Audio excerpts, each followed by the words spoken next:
ஞானச்சாரலை விரும்பி கேட்டு தொடர்ந்து ஆதரவு அளித்து வரும் நண்பர்கள் மற்றும் பார்வையாளர்கள் அனைவருக்கும் மனமார்ந்த நன்றிகள்.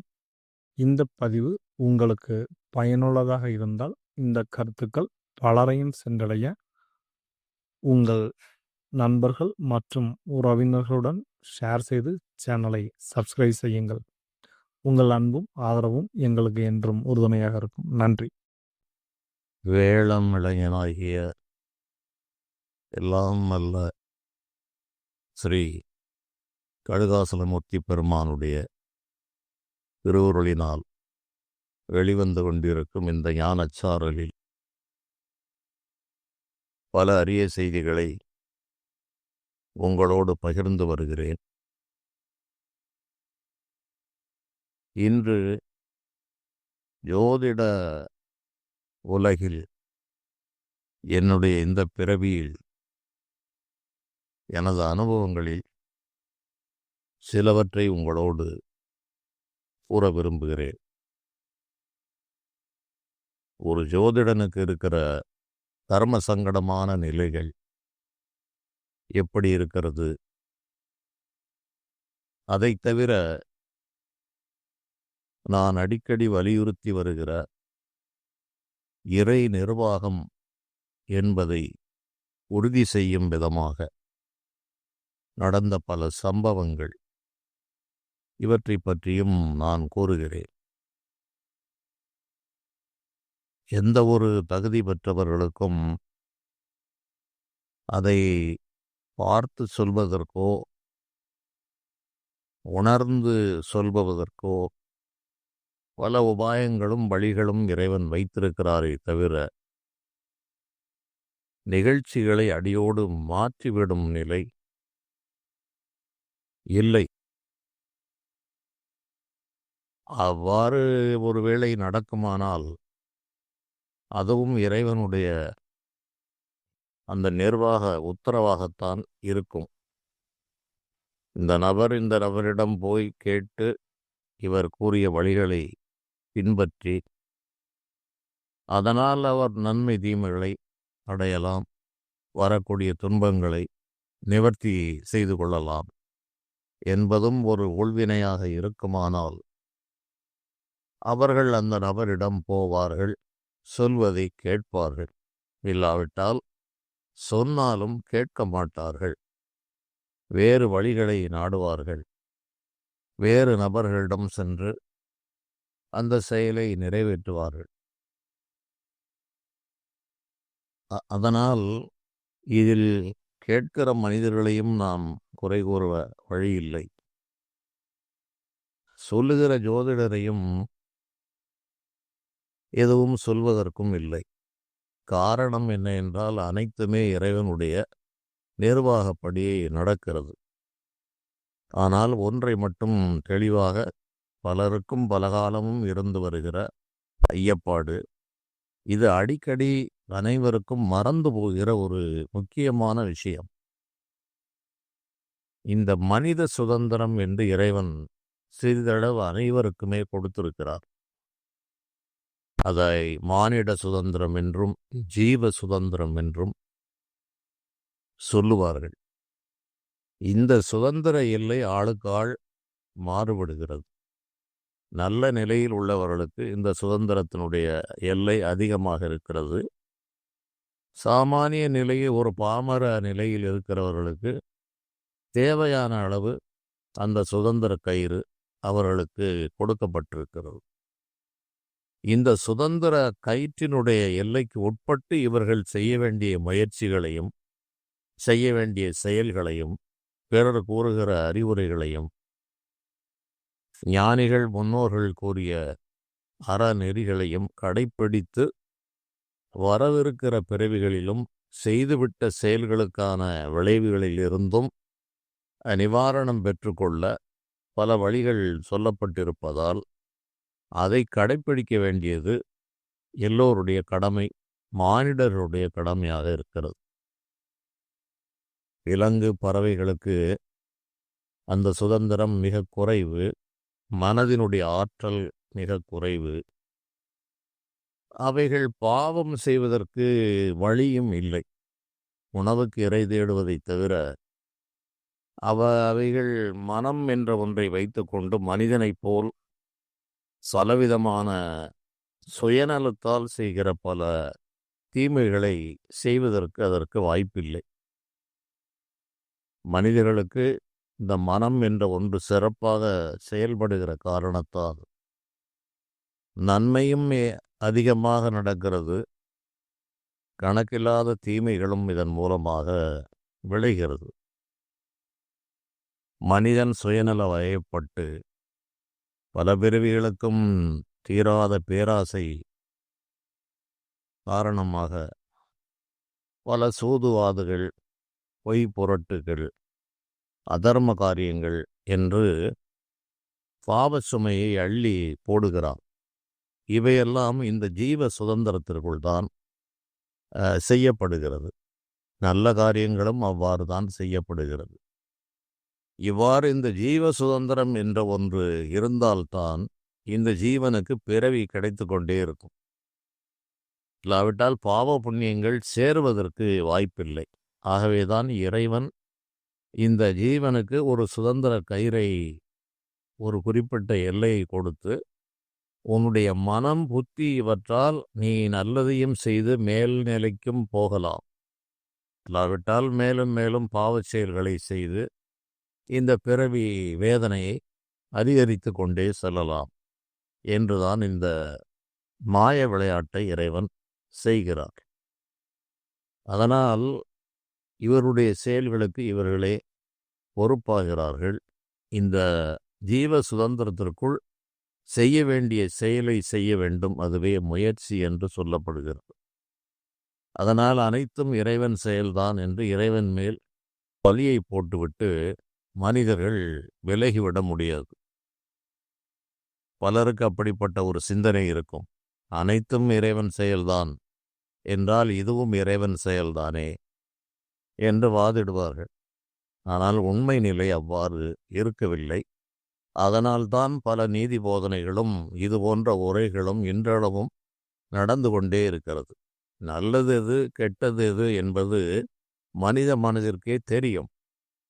அவ்வாறு தெரிந்த போதிலும் ஆசை வயப்பட்டு இவர்கள் பாவ காரியங்களை துணிந்து செய்கிறார்கள், சூழ்ச்சிகளை செய்கிறார்கள், பலவிதமான அதர்ம காரியங்களில் பிரவேசிக்கிறார்கள், சொல் ஒன்றும் செயல் ஒன்றுமாக வாழ்கிறார்கள். இப்படி பல தரங்கள் இதில் இருக்கிறது. அதனால் இந்த ஜோதிடர்கள் போன்றவர்கள் மற்றும் மகான்கள், ஞானிகளுடைய அறிவுரைகளை கேட்டு ஓரளவு அந்த தன்னுடைய வாழ்க்கை பாதையை மாற்றிக்கொள்ள முயல வேண்டும். அதற்காகவே மானிட சுதந்திரம் கொடுக்கப்பட்டிருக்கிறது. என்ற போதிலும் சில அடிப்படையான சில விஷயங்கள் மனிதன் நினைத்தாலும் மனிதன் திட்டமிட்டாலும் மாற்ற முடியாது என்பதையும் நான் கூற விரும்புகிறேன். பேர், இழவு, இன்பம், பிணி, மூப்பு, சாக்காடு என்னும் இவ்வாறும் முன்கரு உட்பட்டது. அவ்விதி அனுபவத்தால் ஏறும். தேறுநே இனி செய்கர்மம் மேலுடல் சேருமன்றே என்று ஞான நூல்கள் கூறுகிறது. கருவிலே ஜீவன் உருவாகும் போது அவன் பெறக்கூடிய பலவிதமான பேறுகள், செல்வங்கள், 16 பேறுகள் என்று சொல்கிற பேர் இழவு என்பது துன்பம், துக்கம் என்கிற ஒரு செயலை குறிக்கிற தமிழ் சொல். அது என்ன ஆயிற்று என்றால், கால வழக்கத்தில் மரணத்திற்கு மட்டும் அந்த வார்த்தை. ஏனென்றால் மரணம் ஒரு ஈடு செய்ய முடியாத துன்பம் தரக்கூடிய நிகழ்வு. அதனால் இந்த வார்த்தை அதற்கென்றே ஒதுக்கப்பட்டு விட்டது. ஆகவே பேர், இழவு, இன்பம், பிணி, மூப்பு, சாக்காடு இந்த 6 விஷயங்களும் மனிதனால் முற்றிலும் வெல்லக்கூடிய விஷயங்கள் அல்ல. இது கருவில் அமைத்தபடிதான் நடக்கும். ஓரளவு அதை தணித்து கொள்ளலாம், சற்று வேகத்தை குறைக்கலாமே தவிர அடியோடு வெல்ல முடியாது. மானிட சுதந்திரத்தில் மானிட சுதந்திரமும் விதியும் ஒத்து போக வேண்டும். இவை அனைத்தும் எப்படி இருக்கிறது என்றால், இந்த அடிப்படை விஷயங்களை வெல்ல முடியாது என்பதை தெளிவாக புரிந்து கொண்டாலே, மனிதர்களுக்கு பலவித துன்பங்கள் விலகும். எப்படி ஒரு ஜோதிடரை அணுக வேண்டும், ஒரு இன்று கூறுகிற பல சித்தர்கள், பல மனிதர்கள், எதிர்காலத்தை சொல்லுகிறவர்கள் என்று பல பல விதமான நூற்றுக்கணக்கில், ஆயிரக்கணக்கில் பல வடிவங்களில் பல செய்திகள் வருகிறது. நாடி ஜோதிடம், ஜீவநாடி ஜோதிடம், ஆரூடம், பிரச்சனம் என்று பல வடிவுகளில் வருகிற விஷயங்களெல்லாம் ஒரு எல்லை வரைதான் செயல்படும். சில விஷயங்கள் அடிப்படை மாறாது, மாற்ற முடியாது என்பதை தெளிவாக புரிந்து கொள்ள வேண்டும். எத்தனை பெரிய நிலை பெற்றவர்களும் மாற்ற முடியாது, மாற்ற மாட்டார்கள். தெரிந்து சொல்ல முடியுமே தவிர, மாற்றுவது என்பது எல்லா காலத்திலும் இயலாது. சில காரியங்கள் விதியும் அந்த மதியும் ஒத்துப்போய் இருந்தால் அந்த காரியங்கள் நடைபெறும். ஆகவே மனிதர்களுக்கு நேர்மை, சத்தியமான வழிகள், இந்த பேராசை இல்லாமல் சூதுவாது இது போன்ற தீய குணங்கள் இல்லாமல் வாழ்வதே பல துன்பங்களை குறைக்கும் என்பதுதான் உண்மை. எத்தனை பரிகாரங்கள் செய்வதை விட இது போன்ற நேர்மையான வாழ்க்கைக்கு எல்லா தெய்வங்களும் உதவுகிறது. அது குலதெய்வமாக இருந்தாலும், சிறு தெய்வமாக இருந்தாலும், பெருந்தெய்வமாக இருந்தாலும், இந்த மனிதனுடைய உண்மையையும் நேர்மையையும் தான் அது பார்க்கிறதே தவிர, இவன் எவ்வளவு பொருளை செலவழிக்கிறான், என்ன நமக்கு கொடுக்கிறான், பிரசாதமாக எதை வைக்கிறான், சைவத்தை வைக்கிறானா அல்லது அசைவத்தை வைக்கிறானா என்றெல்லாம் எந்த தெய்வங்களும் பார்ப்பதில்லை.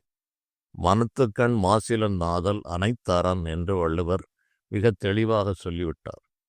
மனதிலே குற்றம் நீங்குவதுதான் எல்லா அறங்களினுடைய அடிப்படை நோக்கம். அது இல்லாத வரையில் இவர்கள் செய்கிற பூஜைகளெல்லாம் அது இவர்களுக்கு மன திருப்தியை வேண்டுமானால் தர முடியுமே தவிர எந்த நிகழ்ச்சியையும் மாற்ற முடியாது, தெய்வங்களை ஏமாற்ற முடியாது. அதை நன்றாக தெரிந்து கொள்ள வேண்டும். அதனால்தான் அதற்கு தெய்வம் என்றே பெயர் வந்தது. எல்லாவற்றையும் மனிதர்களைப் போல் பல வழிகளில் ஏமாற்றி விடலாம். அதுபோலவே தெய்வத்தையும் விதியையும் ஏமாற்றி விடலாம். அதற்கு குறுக்கு வழிகள் இருக்கிறது என்று பலரும் நம்ப வைக்கப்படுகிறதாலும் நம்புகிறதாலும் இன்று பலவிதமான சஞ்சலங்களோடு மனிதர்கள் வாழ்கின்ற நிலை ஏற்படுகிறது. இப்போது செய்தி என்ன என்றால், கண்டு கூற முடியும். நெடுங்காலத்திற்கு முன்பு எனக்கு வேண்டிய ஒரு குடும்பத்தார், அவர்களுக்கு ஏற்கனவே 2-3 குழந்தைகள் இருந்தது. அதில் ஒரு பையன் பிறந்தான். நான் அதை கணக்கிட்டு பார்த்துவிட்டு, பையனுக்கு சில தோஷங்கள் இருக்கிறது என்று அவர்கள் ஒரு பெயரை சூட்டுவதற்கு கேட்டார்கள். நான் அந்த நேரத்தை சொன்னவுடனே ஜாதகத்தை தற்காலிகமாக போட்டு பார்த்துவிட்டு, பலவற்றையும் சொல்லாமல் அவர்கள் பெயர் வைக்கும் போதே அவர்கள் பல 2 ஒரு பெயர்களை சொன்னார்கள். நான் நாராயணன் என்ற பெயரை உள்ளே சேர்த்து இதையும் வையுங்கள் என்று சொன்னேன். அதுபோலவே வைத்தார்கள். அவ்வப்பொழுது சந்திக்கிற வாய்ப்பை தவிர அடிக்கடி சந்திக்கும் வாய்ப்புகள் இல்லை. இடையில் பல ஆண்டுகள் சந்திப்பு தொடர்பு என்பதெல்லாம் இல்லை. ஆனால் எனக்கு ஜாதகம் ஓரளவு நெடுங்காலம் நினைவில் இருந்தது.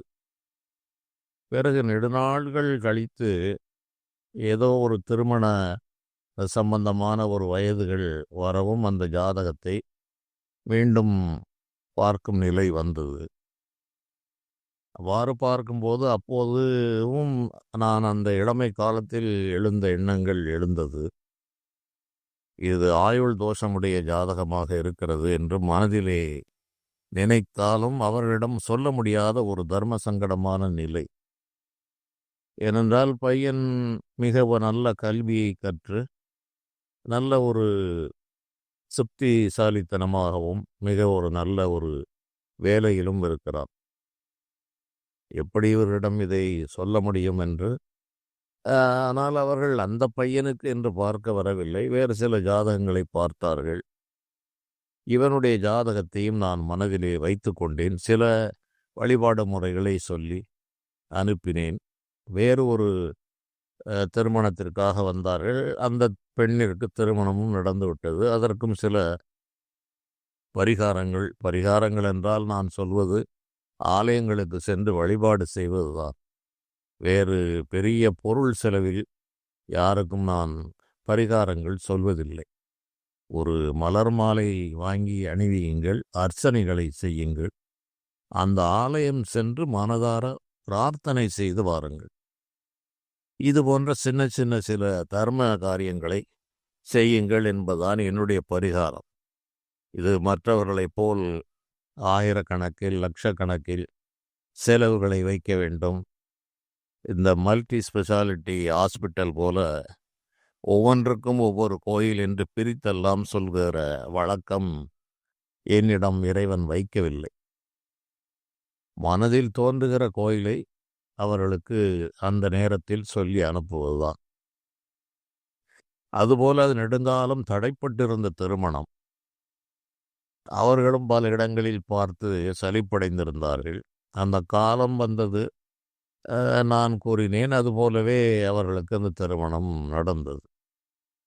இதற்கிடையில் இந்த பையனுக்கும் வேறு எங்கோ பார்த்து திருமணம் எல்லாம் நடத்திவிட்டார்கள். அவர்கள் இருப்பது வேறு இடத்தில். சந்திக்கிற வாய்ப்புகள் குறைவு. பொதுவாக நான் இது போன்ற திருமண நிகழ்ச்சிகள் போன்றவைகளுக்கு இளமை முதல் செல்கிற பழக்கம் எனக்கு இல்லை. இளமை காலத்தில் பெற்றோர்கள் அரிதாக செல்வார்கள். நாங்களெல்லாம் பள்ளியில் படித்தாலும் கூட அனைவரும் செல்ல முடியாது. அப்போது இது போன்ற பெரிய போக்குவரத்து வசதிகள் எல்லாம் இல்லை. பெற்றோர்கள் தான் அதை சென்று வருவார்கள். நாங்கள் எல்லாம் பள்ளியில் படிக்கிற காலங்கள். அதன் பிறகு வயது சற்று பொறுப்புகளும் வயதும் அதிகரித்த போதிலும் கூட நான் உறவினர்கள் வீட்டு திருமணம் என்று இருக்கிற இடத்திலே வந்தால் போய் நின்று ஒரு சாட்சியாக பார்ப்பேன். திருமண வீடுகளில் எனக்கு அதிக ஈடுபாடு இருக்காது. இவர்களெல்லாம் மிகுந்த மகிழ்ந்து கூத்தாடி இருப்பார்கள். இந்த திருமண வீடு, அந்த கிரகப்பிரவேசம் என்று செய்கிற வீடுகள், இதில் இருக்கிற அந்த மனிதர்களுடைய ஆரவாரங்களையும் அவர்கள் அங்குமிங்கும் ஓடுவதையும் ஆடுவதையும், நானோ ஒரு ஞான மனநிலை பெற்றவன், தீவிரமான வைராக்கியத்தில் ஞான உலகத்தில் சஞ்சரிக்கிறவன். எனக்கு இவையெல்லாம் ஒரு வேடிக்கையாக தெரியும். இவர்கள் நாளை நடக்கப் போவது, அடுத்து நடக்கப் போவது என்னவென்றே தெரியாமல் அவர்கள் இவ்வளவு மகிழ்ச்சிகரமாக சுற்றி சுற்றி வருகிறார்கள். இறைவன் வைத்திருக்கிற மாயைதான் என்ன? இந்த மாயை ஒன்று இல்லாவிட்டால் இவர்கள் இவ்வாறு இந்த வாழ்க்கையை மகிழ்ந்து வாழ முடியாது.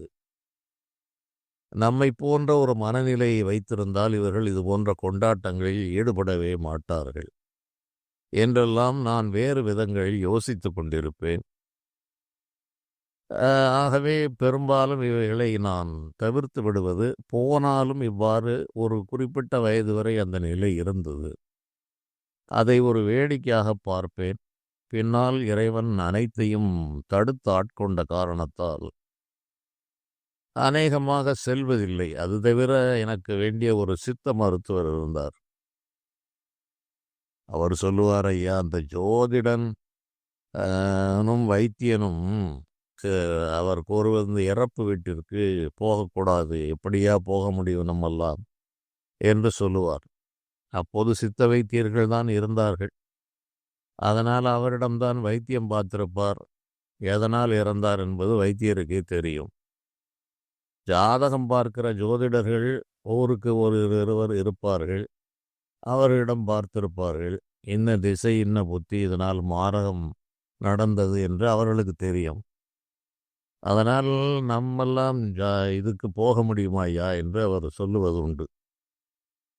அதுபோலவே இது உலக நடைமுறைக்கு மானிட நிலையில் ஒன்றிரண்டு செய்ய வேண்டும் என்றாலும் கூட விதி அதுக்கு அனுமதி கொடுக்க என்னை போன்றவர்களுக்கு இறைவன் அந்த அனுமதியை வழங்கவில்லை. பல ரூபங்களில் மிக நெருங்கிய உறவினர்கள் என்றெல்லாம் இளமையிலே என்னுடைய நிபந்தனை என்ன என்றால், என்னுடைய தாயாருக்கு இறுதிக்கிரியை செய்வதற்கு வரை நான் இங்கே இருப்பேன். அதுவரைதான் எனக்கு எல்லா சம்பிரதாயங்களும். தந்தைக்கு கூட என் தந்தை கேட்டார், எனக்கு இல்லையா என்று. உங்களுக்கு சாஸ்திரங்கள் சொல்லாத காரணத்தால் வாய்ப்பிருந்தால் பார்க்கலாம் என்றுதான் நான் பதில் கூறினேன். இதைத் தவிர வேறு எந்த கடமைக்குள்ளும் என்னை நீங்கள் நிர்பந்திக்க முடியாது.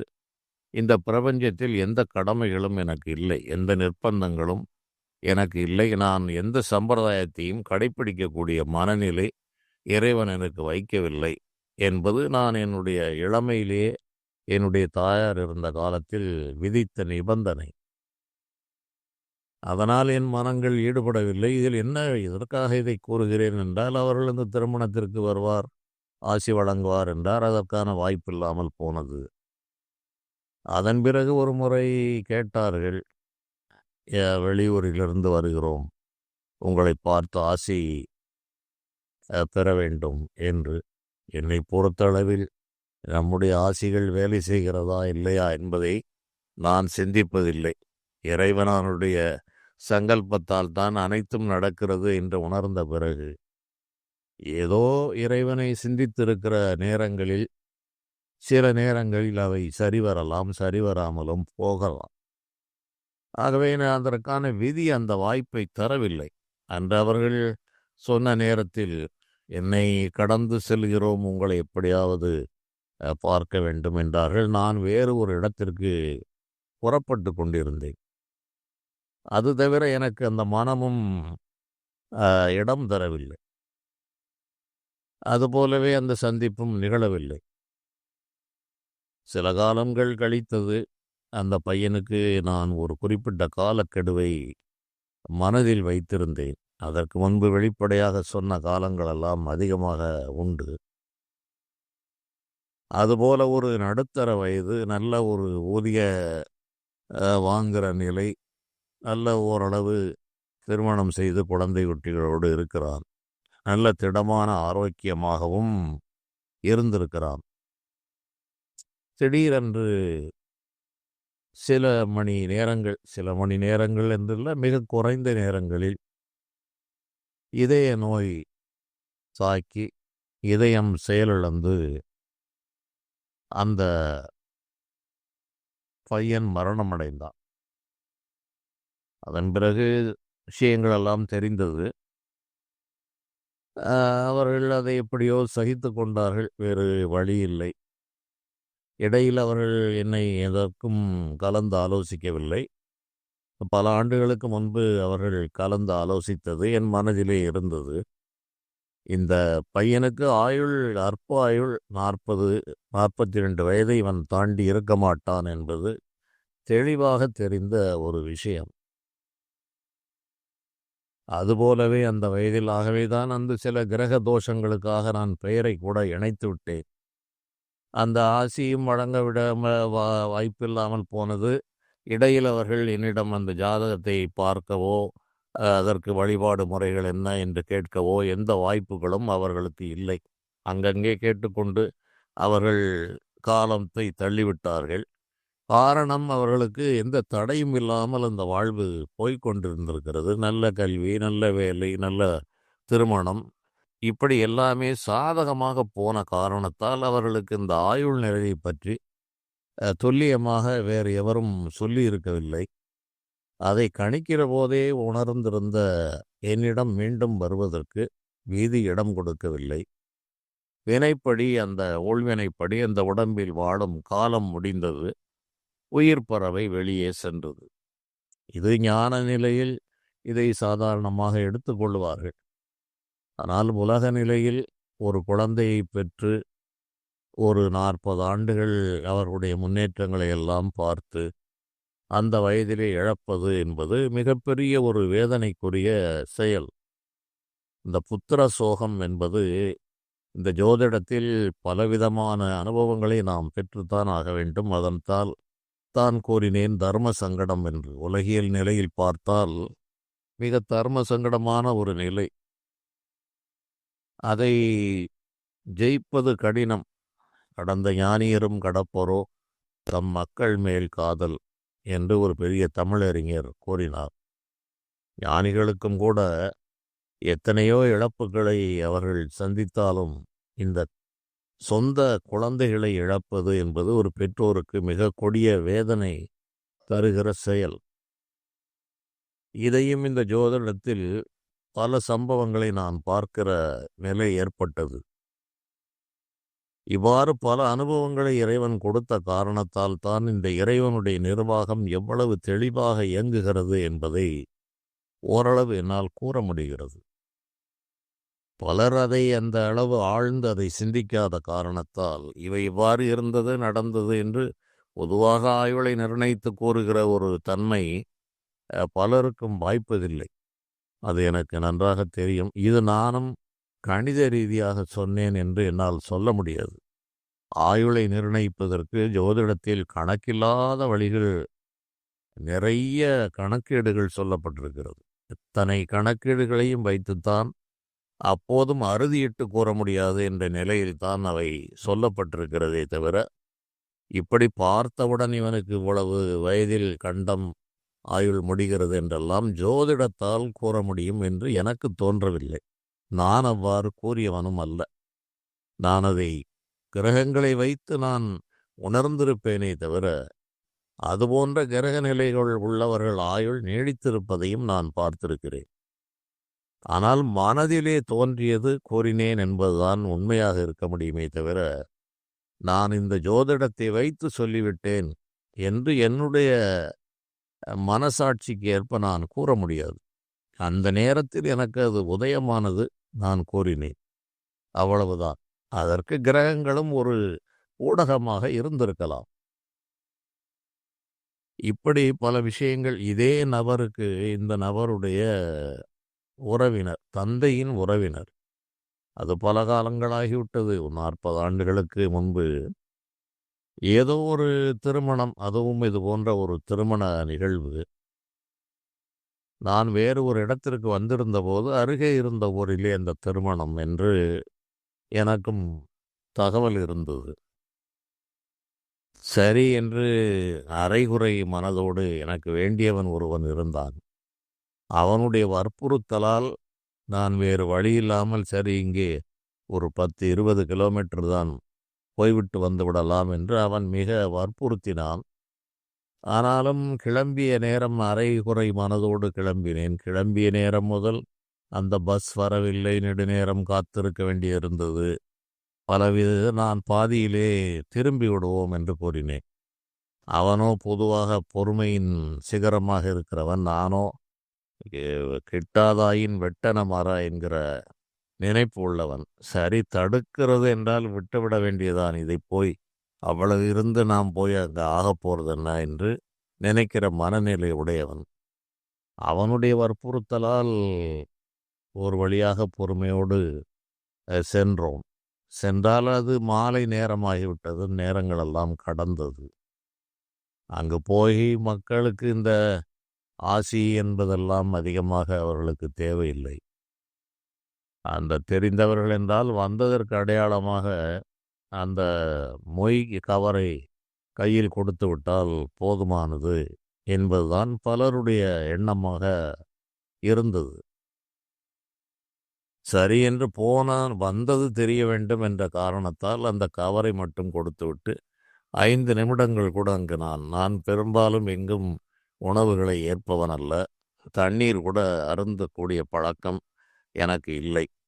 வேறு இடங்களில் சென்று தண்ணீரை குடிப்பது, தற்காலங்களில் எங்கு போனாலும் தண்ணீர் பாட்டிலை கையில் வைத்து கொண்டே செல்வது எனக்கு ஒரு வழக்கம். ஏனென்றால் எனக்கு உணவை விட தண்ணீர் மிக முக்கியமானதாக இருக்கிறது. பல ஞானிகள் தாகத்தை வென்றிருக்கிறார்கள். எனக்கு ஆரம்பம் முதல் உணவு இல்லாமல் வாழ்ந்திருக்கிறேன். ஆனால் தண்ணீர் இன்றி வாழ முடியாது. அது என்னுடைய ஜாதக அமைப்பு. அதனால் தண்ணீரை வெளியே குடித்து விடுவது. உடனடியாக 5 நிமிடங்களில் வெளியேறினேன். அவன் கேட்டான், பெண் மாப்பிள்ளை இவர்களை பார்த்து ஆசீர்வாதம். என்னப்பா ஆசீர்வாதம் வழங்க வேண்டியிருக்கிறது? 6 மாதம் கூட அந்த பெண் இவனோடு வாழாது. தான் பெண்ணினுடைய முகத்தையும் பார்க்கவில்லை, பையனுடைய முகத்தையும் பார்க்கவில்லை. 6 மாதம் இருக்கப் போகிறது, இதற்கு என்னப்பா ஆசியும் பூசியும் வேண்டியிருக்கிறது என்று இப்போது இந்த ஒரு போக்கிலே நான் பேசுகிறது வழக்கம். இவ்வாறு சொன்னேன். அவனுக்கு என்னை பற்றி தெரியும். அப்படியே விழித்து கொண்டிருந்தான். என்ன இப்படி சொல்கிறீர்கள்? அவ்வளவுதான் 6 மாதம் இருக்குமப்பா. அதன் பிறகு இது நின்று போகும். இது திருமணம் முறிந்து போகும். இதற்கு போய் ஆசி இதற்கு வழங்க வேண்டும் என்று சொல்லிவிட்டு வந்தேன். அதுபோலவே சில காலங்கள் கடந்தது. விஷயங்கள் எனக்கு தெரிய சில ஆண்டுகள் ஆகிவிட்டது. பிறகு ஏதோ பேச்சுகள் வரும்போது அவனிடம்தான் கேட்டேன், ஒரு திருமணத்திற்கு அழைத்து சென்றாயே, என்ன ஆயிற்று?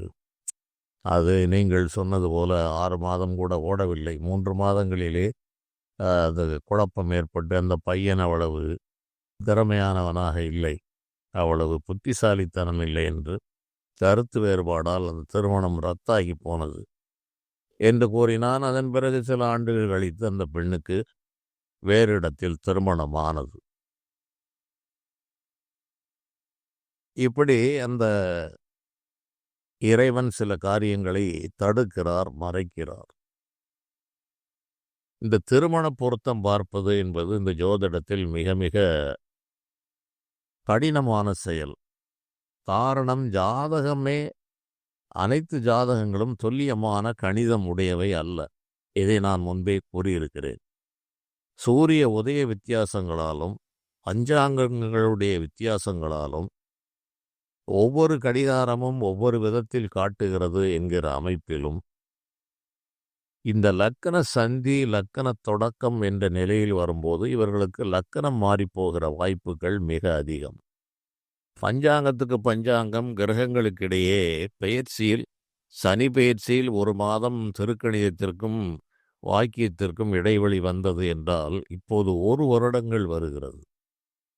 ராகுகேது பெயர்ச்சிகளில் 15 நாள் முதல் 30 நாள்கள் வருகிறது. 1.5 மாதங்கள் கூட வருகிறது.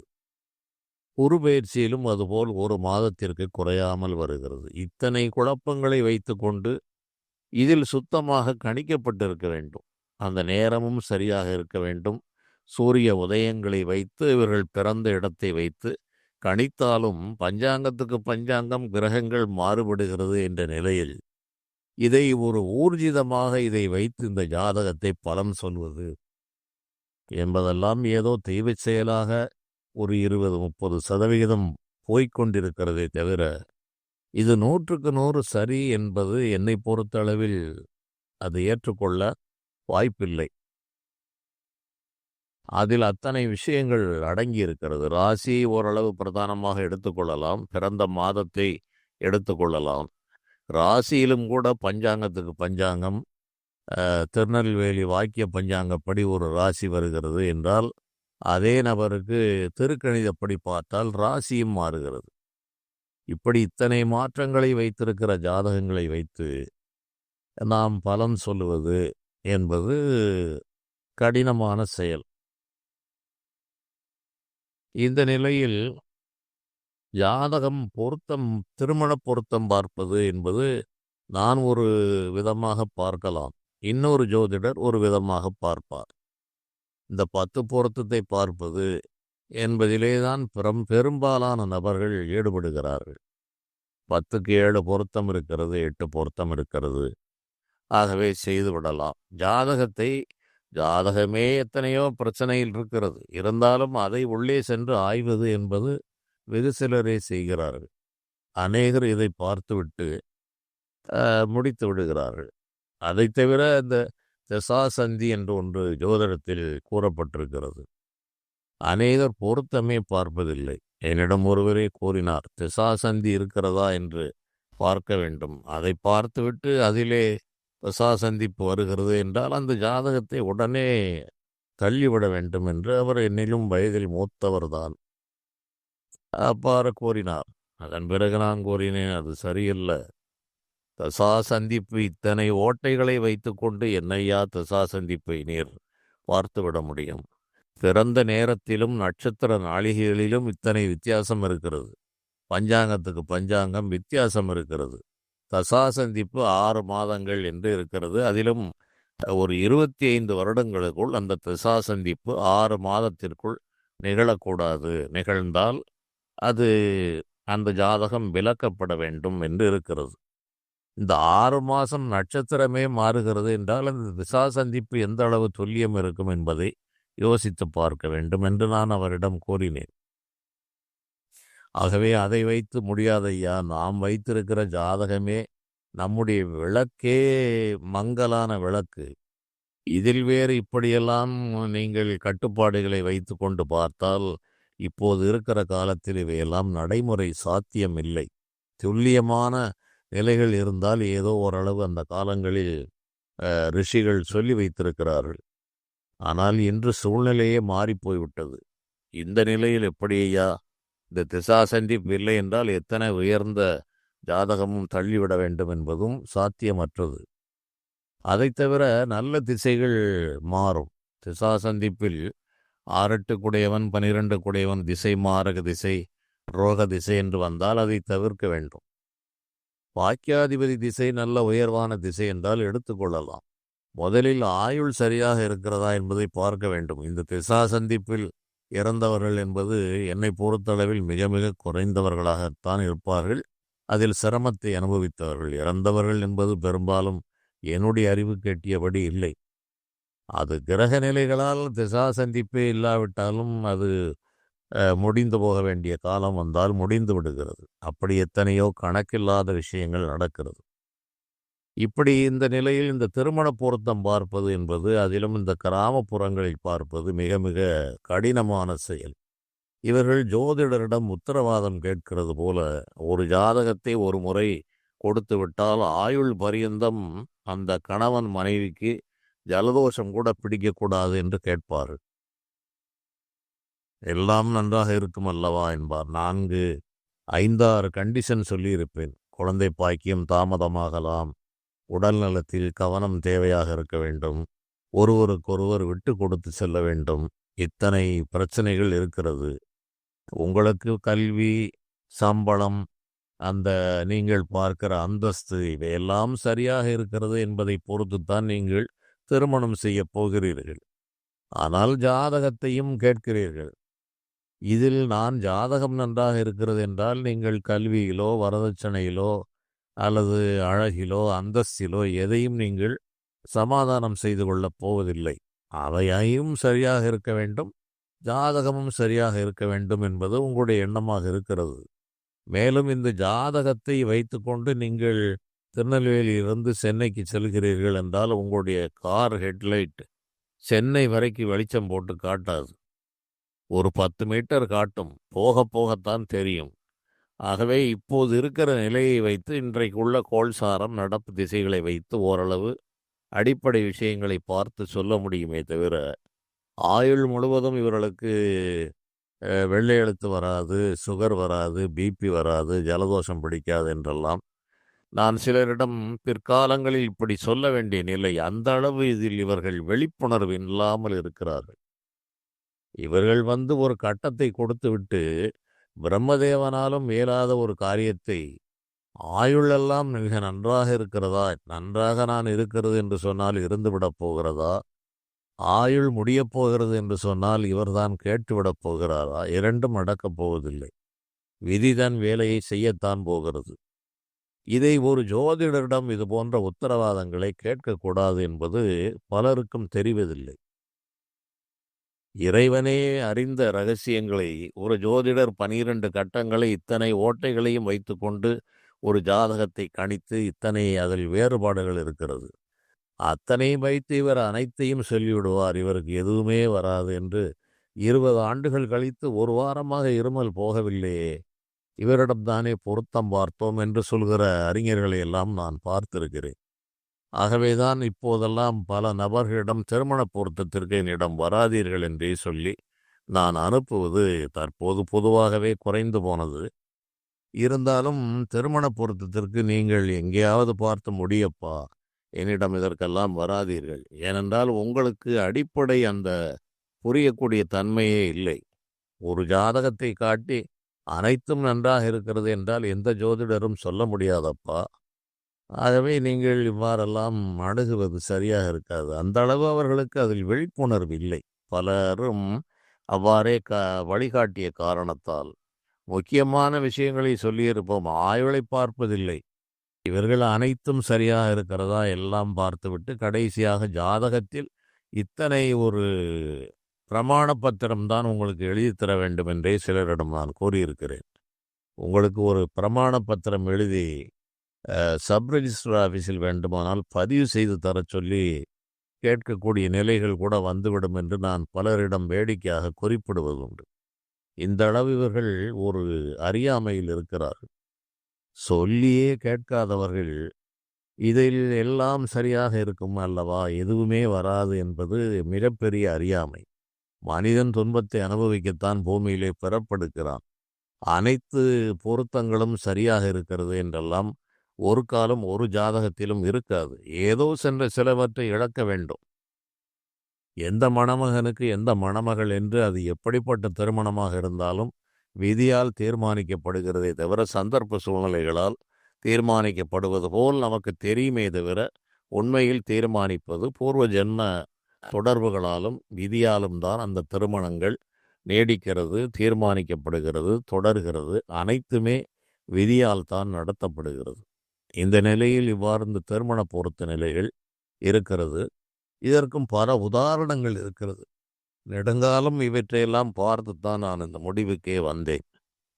ஒரு நபர் மிக வேண்டியவர், அவருக்கு திருமணமாகாமலே பையனுக்கு போய்க்கொண்டே இருந்தது.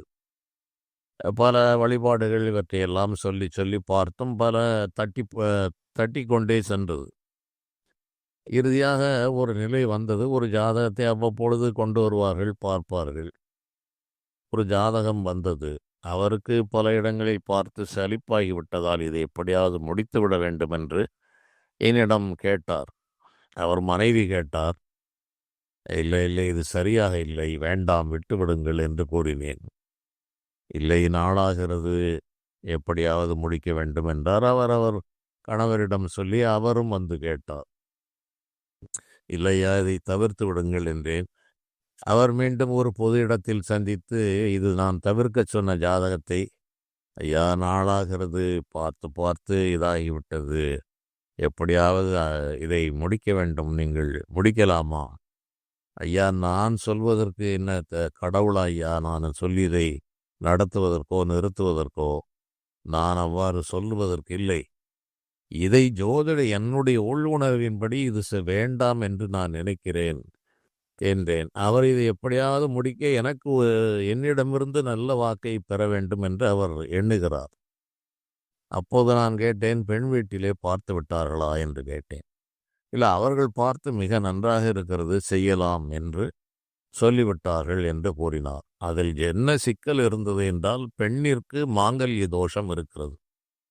ஒரு குறிப்பிட்ட வருடத்திற்கு உள்ளாகவே கணவனை இழக்கிற நிலை அந்த ஜாதகத்தில் நான் பார்த்தேன். அதனால் தான் மிகவும் தயங்கி இந்த உண்மைகளை சொல்ல முடியாமலும் என்ன செய்வதென்று தெரியாத நிலையில் நான் இருந்தேன்.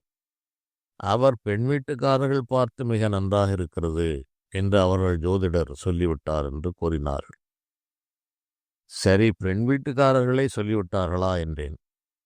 ஆமாம், சொல்லிவிட்டார்கள், நம்முடைய பதில்தான் இப்போது நிற்கிறது என்றார். நீங்கள் ஒரு வார்த்தை சொன்னால் நானும் சரி சொல்லிவிடுவேன். ஐயா, இதில் நான் உத்தரவாதமாக சொல்ல முடியாது, உங்களுக்கு வேறு வாய்ப்பில்லை. பெண் வீட்டுக்காரரே இந்த ஜாதகத்தை சரி என்று சொல்கிறார் என்றால் இதை விதி என்று சொல்வதைத் தவிர வேறு வழி இல்லை. உங்கள் மனம் போல் செய்யுங்கள் என்று நான் கூறிவிட்டேன். அதுபோலவே அந்த திருமணங்கள் எல்லாம் நடந்தது, குழந்தைகளும் பிறந்தது. ஆனால் ஒரு குறித்த காலத்தில் இதில் என்ன வேடிக்கை என்றால், அந்த குறித்த காலத்தில் அந்த பையன் இறந்தான். அதற்காகத்தான் நான் அவ்வளவு தயங்கினேன். இந்த பையன் இறக்க முன்பாக இந்த உண்மை தெரிந்த பெற்றோர்கள் இறந்து போனார்கள்.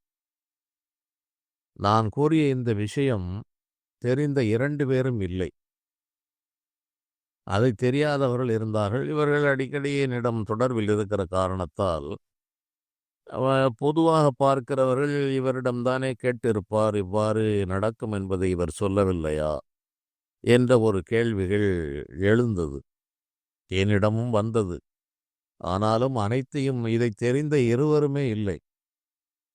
இப்படி தெளிவாக சொல்லியிருந்தும், இது வேண்டாம் என்று சொல்லியிருந்தும், வாதாடி இந்த யமதர்மனை வரவழைத்தது போல, இது நடக்கத்தான் போகிறது. நான் நினைத்தாலும் அதை தடுத்திருக்க முடியாது. அவர் அதை மீறி வேறு எப்படியோ சமாதானம் செய்து அந்த திருமணத்தை செய்வார்கள். அது அவ்வாறு நடந்திருக்கும். ஆனால் ஒரு ஜோதிடருக்கு வருகிற தர்ம சங்கடமான நிலை, இதை சொல்லி தடுத்து விடவும் முடியவில்லை. வேண்டாம் என்று சொன்னால் அவர்கள் கேட்கிற நிலையும் இல்லை. தெரிகிறது, ஆனால் தடுக்க முடியவில்லை. ஆகவே இதுதான் விதி. இறைவனுடைய நிர்வாகம் என்பது இவ்வாறு தான் செயல்படுகிறது. பல விஷயங்களை தடுத்து அவைகளெல்லாம் நடந்திருக்கிறது. பல நபர்கள் வருவார்கள். வந்து அவர்களை நான் மறந்திருப்பேன் கால ஓட்டத்தில். அவருடைய பெண்ணிற்கு 27 வயது, பையனுக்கு 27 வயதாகிறது. நீங்கள் திருமண பொருத்தம் பார்க்க வேண்டும் என்று சொல்வார்கள். அதன் பிறகு யார் என்ன என்று விசாரித்தால், ஐயா தெரியவில்லையா, எங்களுக்கு நீங்கள் தான் பொருத்தம் பார்த்தீர்கள் கழுகுமலையில் என்று சொல்வார்கள்.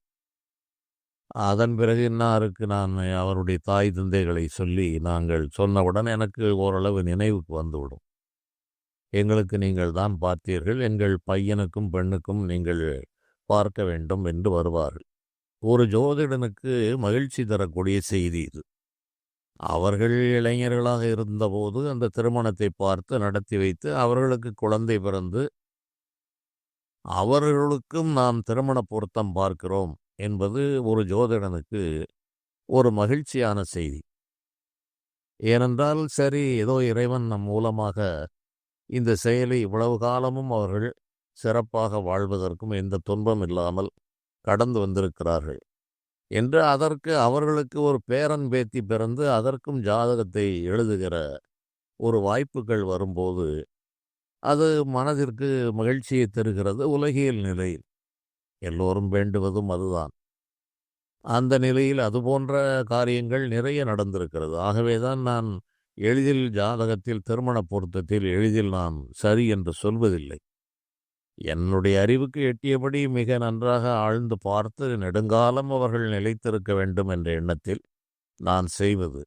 ஏதோ இருப்பதை வைத்து அதை காம்பரமைஸ் செய்து எப்படியோ சொல்லிவிடுவோம் என்ற கோட்பாடு என்னிடம் இல்லை. ஆகவே இது போன்ற மகிழ்ச்சி தரக்கூடிய விஷயங்கள் அநேகமாக இருக்கிறது, நிறைய இருக்கிறது. அவற்றை கூறுவது என்பதை விட இறை நிர்வாகத்தில் குறுக்கே விழுந்து தடுத்தாலும் தடுக்க முடியாது என்கிற சில விஷயங்களில் சிலவற்றை கூறினேன். இன்னும் இதுபோல பல விஷயங்கள் இருக்கிறது. அடுத்த வாய்ப்புகளில் அதை பார்க்கலாம். நன்றி.